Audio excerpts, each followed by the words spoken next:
Bene ragazzi, adesso mi sentite. Sapete che noi non vogliamo trasportare le merci, ma ci piace trasportare le culture. Hanno iniziato i nostri amici e adesso abbiamo qui un altro amico, Fausto del PIN. Si presenterà da solo. Grazie. Buonasera a tutti. Benvenuti a Udine. Mi chiamo Fausto del PIN e sono qui per raccontare una piccola storia nostrana. Spero abbiate pietà di me, dato che mi sono preparato solo in pochi giorni e se commetterò qualche errore sarà per farvi sorridere. Premetto che in questa storia sarò fazioso.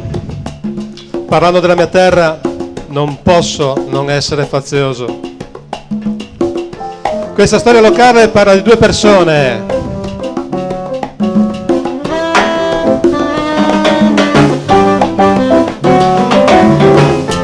Thomas e Arturo.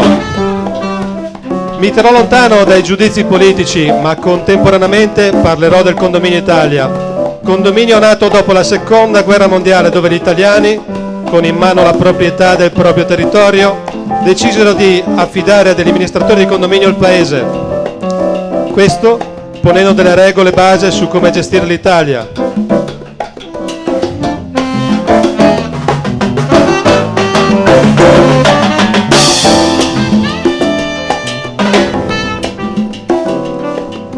Questo ponendo delle regole base su come gestire l'Italia, abbiamo detto. Nel condominio c'erano tutti, ognuno con la sua casa, l'ufficio, con l'officina, col proprio orto, con le proprie passioni, con la propria storia e un bel po' di natura intorno. Ma da dove nascono i modi e i metodi di amministrazione del condominio? Il Senato si sa, nasce a Roma e si lega alla leggenda di Romolo e Remo. Il Parlamento invece ha una storia diversa.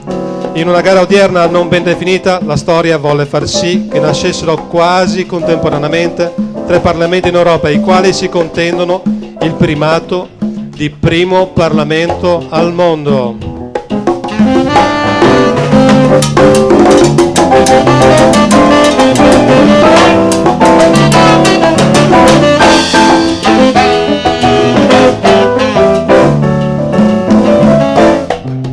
Uno di questi tre sta qui da noi.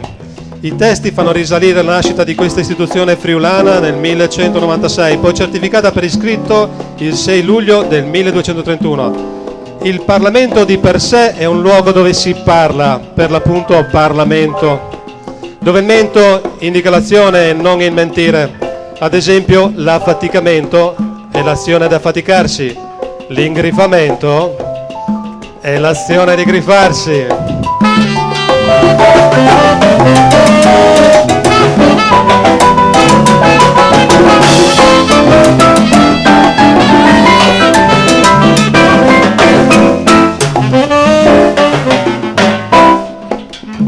Per capire il senso di ciò che ho detto dobbiamo conoscere la storia dei nostri due amici, che hanno un testimone e come in ogni giallo, indizi e testimoni ci portano a conoscere la storia. Per farlo bisogna addentrarci nella Udine del 1800, cercando di lasciare da parte quelli che sono gli stereotipi dei giorni nostri.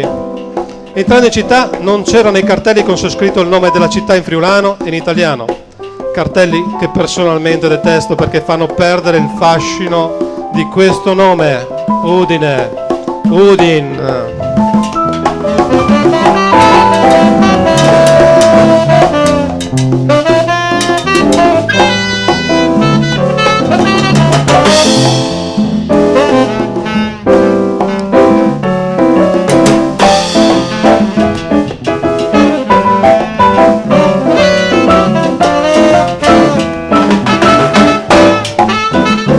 Viden in sloveno, Weiden in tedesco storico. Bisognerebbe chiedere a qualche antico dio locale il significato, forse al dio del fuoco celtico, un dio che a mio avviso si scottava facilmente. Detto che in friulano suonava così, una divinità che ciappava da bruti quetis, e non per caso si chiamava Uquetis.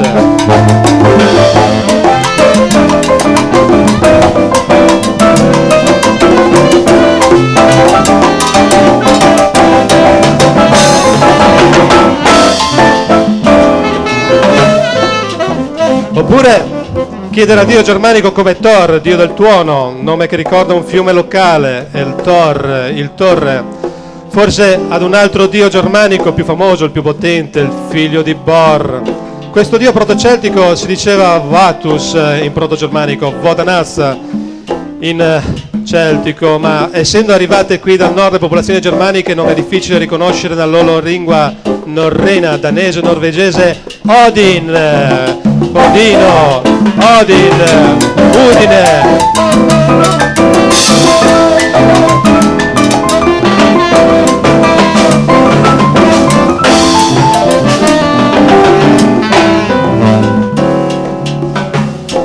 Udin nel portare un nome così forte, così potente, così anticristiano mette in imbarazzo, questa parola che contiene un termine celtico, rende profondamente l'idea della sensazione che si ha imbarazzo, dove ancora oggi in friulano il barazzo è il rovo, imbarazzo, ossia in mezzo ai rovi.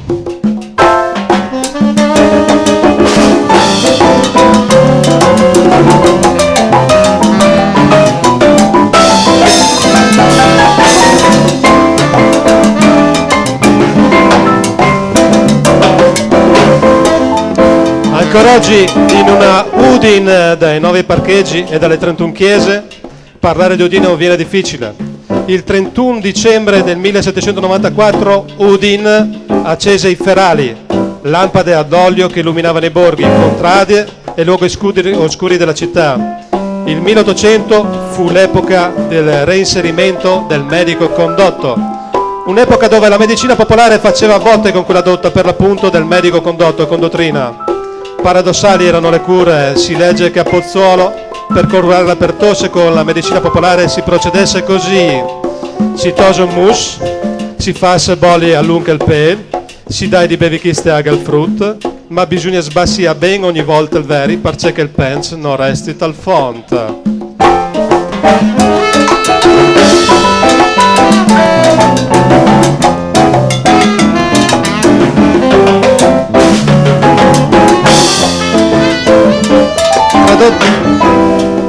Tradotto si potrebbe dire così: si tosa l'asino, si fa bollire a lungo il pelo, si dà da bere l'acqua quest'acqua al bambino, ma bisogna scuotere bene la bottiglia ogni volta in modo che negli sedimenti non restino sul fondo. In contrapposizione a questa terapia, per il vaiolo si proponeva con la medicina dotta di togliere della materia da delle pustole prodotte sui bambini, da poco vaccinati, tagliuzzati a decine di volte per trattarne degli altri. È inutile dire che i medici criticavano la medicina popolare per lo stesso motivo illogico che il popolo criticava la medicina dotta. Il vaiolo continuò il suo decorso dato che la gente non capiva perché da sana doveva infettarsi o cedere i figli per questa pratica del tagliuzzamento.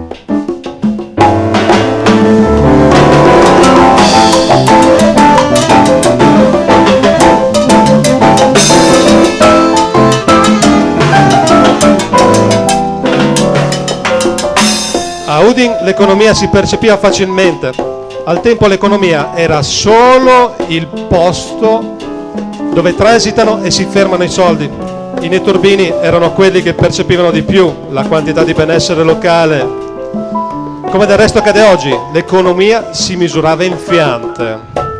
Tante fiante, tanta economia, perché le fiante davano il senso dell'economia, poche fiante, poco l'economia. La fianta era il risultato organico lasciato dai cavalli per la città. Più cavalli, più circolo di gente, più commercio e giro di soldi. È inutile dire che una società come quella del tempo, se le fiante erano merda, la merda diventa il simbolo del benessere.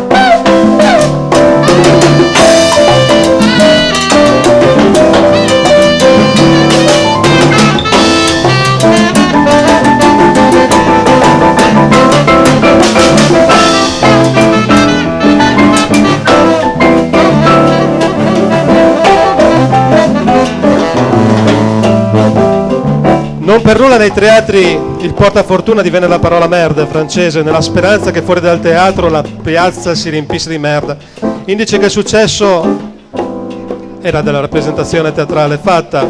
Non per nulla, non potendo oggi vedere le fiante, si perde il senso di quanto l'economia traga inutile la gente che disinvogliata dal retico di sensi unici e divieti volge altrovo il muso del proprio mezzo. Udine, città ricca di storia, con ancora delle vie che hanno un sapore antico che nasconde molti segreti. Il 14 marzo del 1965 nasce Artù, il nostro Arturo. Figlio di un fotografo, prima pittore, studiò a Udine, poi a Padova, poi a Milano e senza finire gli studi rimase orfano giovane. A Milano iniziò a avere il pallino per la luce.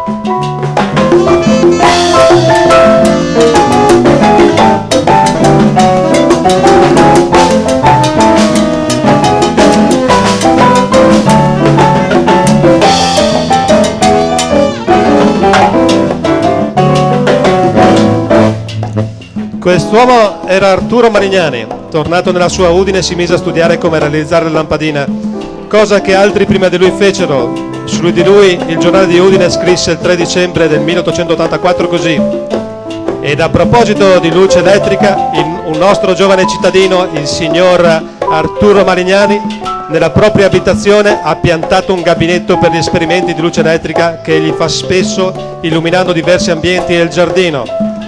È chiaro che fare un gabinetto per gli esperimenti avrebbe tutto un altro valore pubblicitario oggi.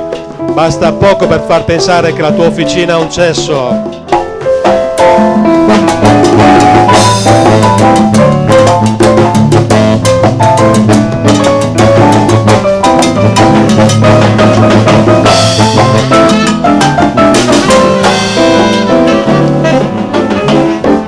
In Udine già il 7 luglio del 1853 funzionava l'illuminazione a gas, ma mentre Marignani sperimentava un nuovo sistema per realizzare le lampadine, creando il vuoto spinto, un altro personaggio si prodigava a fare lo stesso. Si chiamava Thomas ed era nato a Milan. Thomas era fermo in un blocco di idee, brevettò la lampadina del 1880 ma non riusciva a migliorarne la qualità. L'aspettativa di vita della sferetta illuminata di vetro era molto ridotta, 12-15 ore al massimo. 40, giusto il tempo di chiamare gli amici e colleghi a vederla che si era già estinta.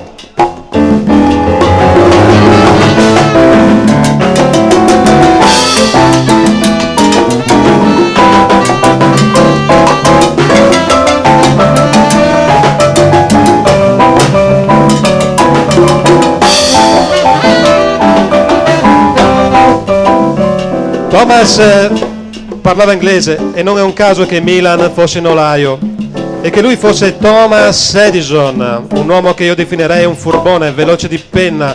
Nella sua vita depositò 1093 brevetti, in competizione con un altro genio del tempo, Tesla.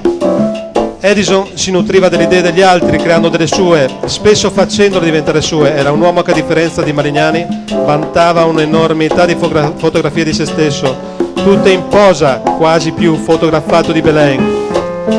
Sì, lei è la donna dalla farfalla, colei che porta il nome di una divinità nostrana, Belen, Beleno, dio dell'arco, l'arcobaleno, il dio friulano del sole, bandito dalla nostra lingua friulana, tolto dalla settimana, dove il giorno della luna, il giorno di Marte, il giorno di Mercurio, il giorno di Giove, quello di Venere, Saturno e il sole vennero modificati con il sabbato ebraico e la domine cristiana.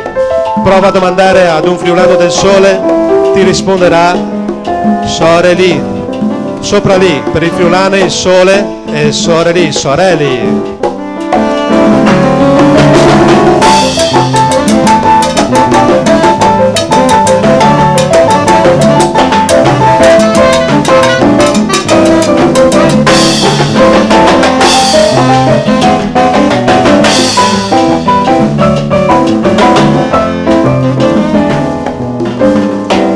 Edison, grazie alle invenzioni di Tesla, inventò la prima sedia elettrica. A differenza di Thomas, Arturo, con il suo tipico carattere nostrano, era indeciso se brevettare quello che diventerà il sistema di industrializzazione della lampadina. Marignani aveva creato il vuoto spinto, le lampade che faceva duravano 800 ore e si potevano industrializzare in stereo. Il 16 aprile del 1895 Marignani depositò il suo brevetto. 2 facciate, su cui una il disegno della lampadina ad occupare tutto il foglio e l'altra a riportarne la descrizione. Marignani, messo in contatto dalla Edison Italia con Edison, cedette il brevetto per $3.000 che lo fecero diventare l'uomo più ricco di Udine. Ma se paragoniamo la cifra del tempo con oggi, Prendendo come riferimento i cambi valuta di allora e gli stipendi italiani dello stesso periodo, $3.000 equivalgono a 200.000 euro di oggi. Il che ci fa pensare che il tenore di vita e la povertà del tempo fossero talmente differenti dalla concezione odierna di Udine che Marignani, tutto sommato, per essere l'uomo più ricco, guadagnò poco.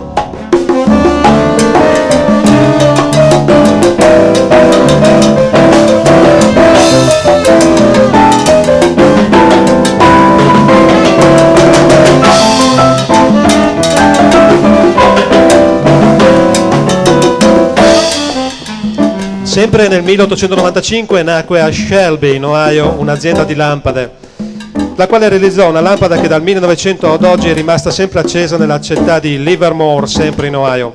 La lampada è ultracentenaria e le webcam che la monitorano 24 ore su 24 si stanno a mano bruciando. Il 3 marzo del 1900 a Udine nasce Maria. Sarà lei la testimone di questo viaggio. I primi del Novecento furono un ribollire di invenzioni e la vita della lampadina schizzò alle stelle seguendo i brevetti che venivano depositati a dozzine. Questa eccessiva longevità portava le fabbriche a pensare di rischiare di rimanere senza lavoro. Il giorno di Natale, il 25 dicembre del 1924, tutti i produttori di lampade si riunirono a Ginevra in un'associazione segreta che oggi sappiamo che quell'associazione si chiamava Phoebus.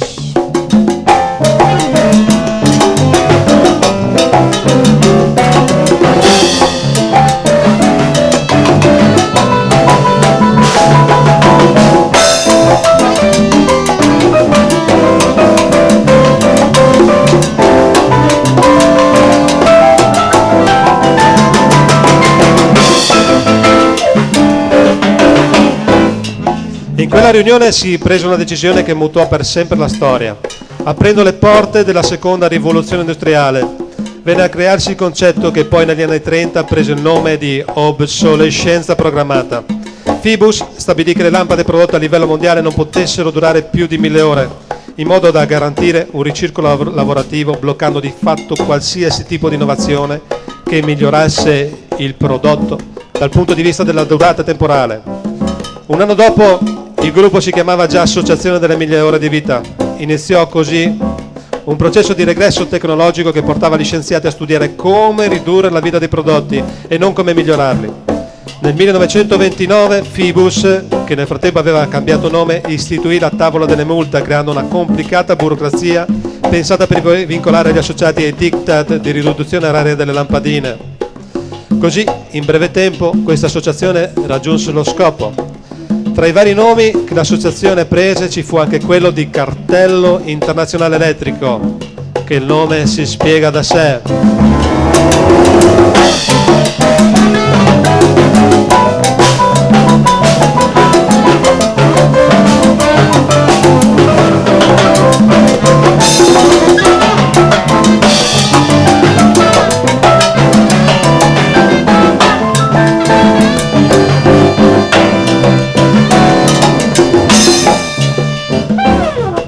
Nel 1929 la crisi di Wall Street mise in ginocchio gli Stati Uniti.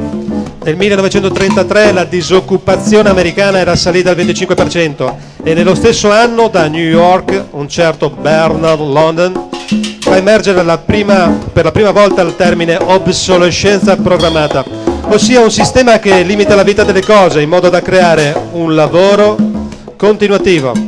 Al tempo si pensava che la crescita potesse essere infinita. London propose di far diventare legge l'obsolescenza programmata, ma la sua idea morì senza divenire operativa. Sempre negli USA, negli anni 50, Brooke Stevens, un disegnatore industriale, iniziò la sua campagna propagandistica che incitava i produttori ad attivare l'obsolescenza programmata. In quel periodo l'economia statunitense riprese all'insegna del lusso e dello spreco.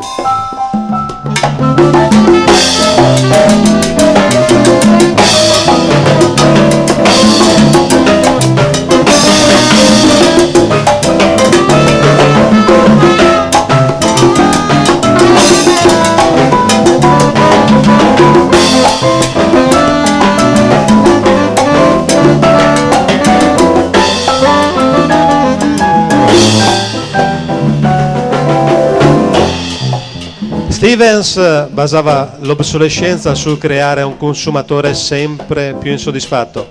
Oggi si conoscono i 3 principi che regolano il sistema dell'obsolescenza stessa, che sono pubblicità, obsolescenza programmata e credito. Si crea un'esigenza poco duratura, si garantisce l'accessibilità all'esigenza a mezzo del credito e si ricrea di nuovo l'esigenza grazie all'insoddisfazione data dal materiale che deperisce o scade rispetto alle aspettative, e questo a mezzo della pubblicità.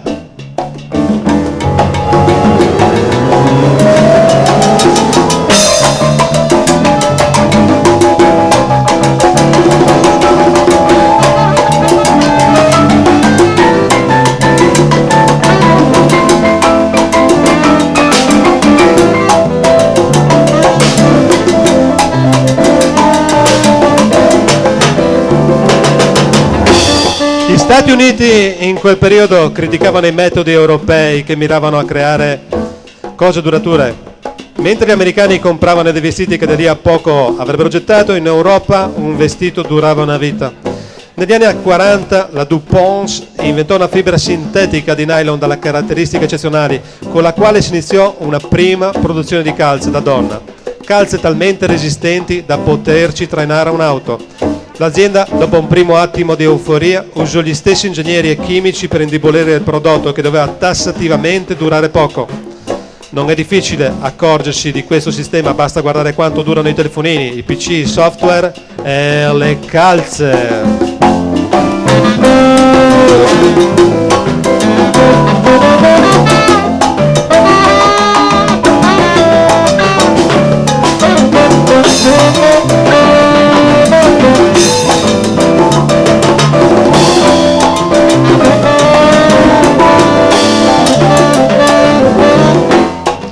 Ridendo so che se domando a qualcuno perché va a lavorare, mi risponde per comprarmi la macchina. Se domando perché ti serve la macchina, mi risponde per andare a lavorare.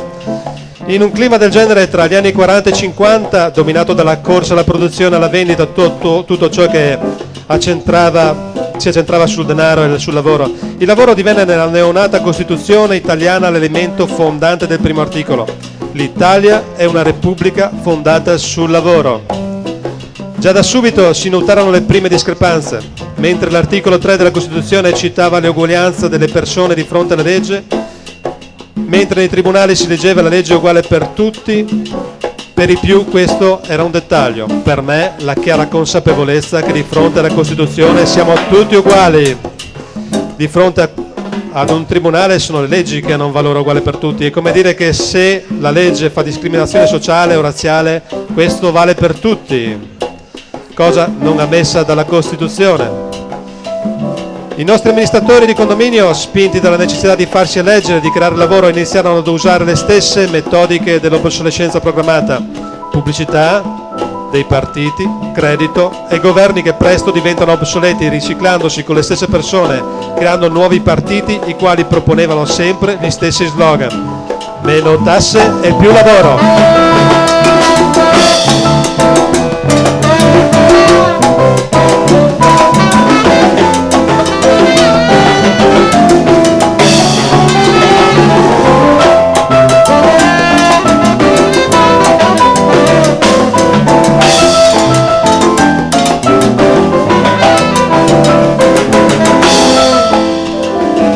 Il lavoro veniva creato per lavorare, spesso per fare cose di breve durata, o più semplicemente inutili, con l'unico scopo di far girare l'economia. Le banche, acceleratori finanziari per eccellenza, hanno contribuito a dare ossigeno a questa macchina che sfornava lavori, nuove istituzioni o realtà amministrativo-lavorative, o aziende o istituti per gestire economia e lavori, limitando di fatto lo sviluppo grazie a una cronica e costante disattenzione verso le scuole e le università. Consapevoli o no, nessuno aveva interesse a creare delle nuove menti in grado di realizzare delle cose che non permettessero l'obsolescenza programmata. Iniziò la fuga dei cervelli, e quando all'estero ti trovi un italiano, la cosa che ti dice di più di sovente è: noi italiani abbiamo i coglioni. Ma se noi italiani abbiamo i coglioni, ci accorgiamo che se l'economia è il posto dove transitano e si fermano i denari, gli emigranti sono il frutto di una disattenzione dei politici tale che fa sì che il posto dove gira l'economia non sia l'Italia, ma sia un altro. Così con facilità nelle visure camerali delle aziende italiane, con totale trasparenza, si trovano da noi aziende che hanno sedi in isole fiscali, aziende per le quali l'Italia non ha mai proposto una tassazione per concorrenza sleale, che imponesse tasse pesanti sia sulle fatture in ingresso che quelle in uscita da o verso le isole fiscali. A poco a poco la concorrenza tra le aziende, non potendosi basare più sull'innovazione al miglioramento, iniziò a basarsi sulla concorrenza al risparmio, ottimizzando i processi produttivi fino al punto da considerare l'operaio una spesa da tagliare e l'innovazione un mezzo per accattivarsi il cliente con nomi esotici, cambiando il prodotto dal punto di vista sostanziale di poco e di molto dal punto di vista estetico. Questo insano meccanismo fece iniziare una delocalizzazione di massa delle produzioni che di fatto svincolò l'economia di ogni azienda fuggita dal territorio, creando un'emorragia economica verso l'esterno del nostro paese. Piano piano in Italia iniziò a diventare non più il posto dove si fermano e transitano i denari, ma il posto dove solo transitano.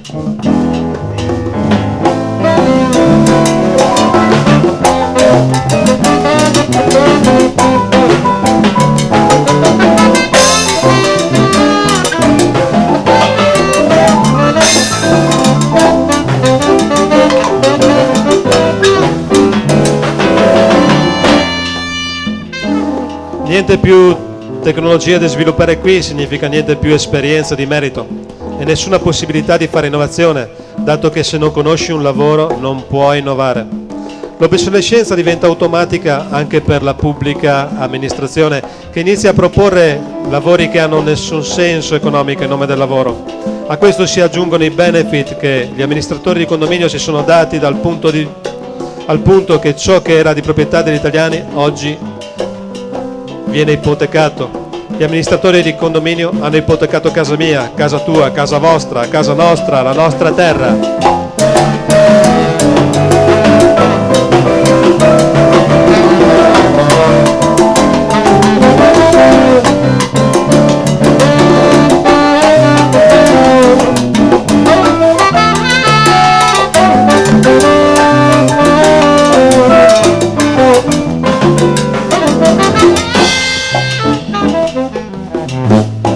Per uscire da questo guaio hanno creato l'alleanza con l'Europa, ritardando gli effetti di questo salasso e continuando indisturbati ad operare come prima, senza tenere conto che aprendo le frontiere è come rompere il vaso che contiene i liquidi dell'economia reale.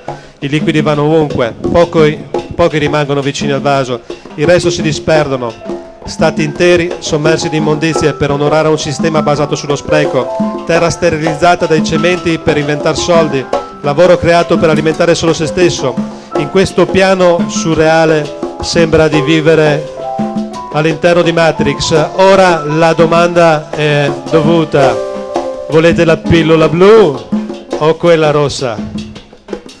Dopo ciò che ho detto inizio a capire meglio l'emigrante che dice noi italiani abbiamo i coglioni. Inizio a non vantarmi ma a domandarmi quanti coglioni abbiamo. Io da parte mia ricordo che Maria, il nostro testimone, è una donna udinese che ha avuto la fortuna di vivere tutto questo. Dal 3 marzo del 1900 è sempre stata presente, oggi ha 113 anni. Il suo cognome è Gravigi, vive a Udine e a lei dedico questo monologo che nel bene e nel male spero vi abbia fatto almeno un po' pensare. Non ho soluzioni, ma confido nel fatto e nell'uomo, conscio che Maria ha vissuto tutto questo indenne, passando la sua vita tra due guerre. E se l'ha fatto lei, una speranza c'è. Spero solo che in futuro, se studieranno e studieremo l'inglese, sarà per capire cosa fanno gli altri e non per trasferirci da loro. Che tornare a studiare il friulano ci insegni un profondo senso delle parole, non barattando più la conoscenza per un vivere in una comoda ignoranza. Buona serata e buon proseguimento, popolo udinese.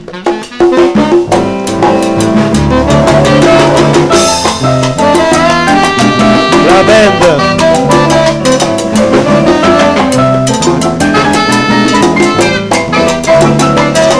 Volevo ringraziare la band, è la prima volta che proviamo e sono stati bravissimi. Buona serata.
Sabor, mi gente.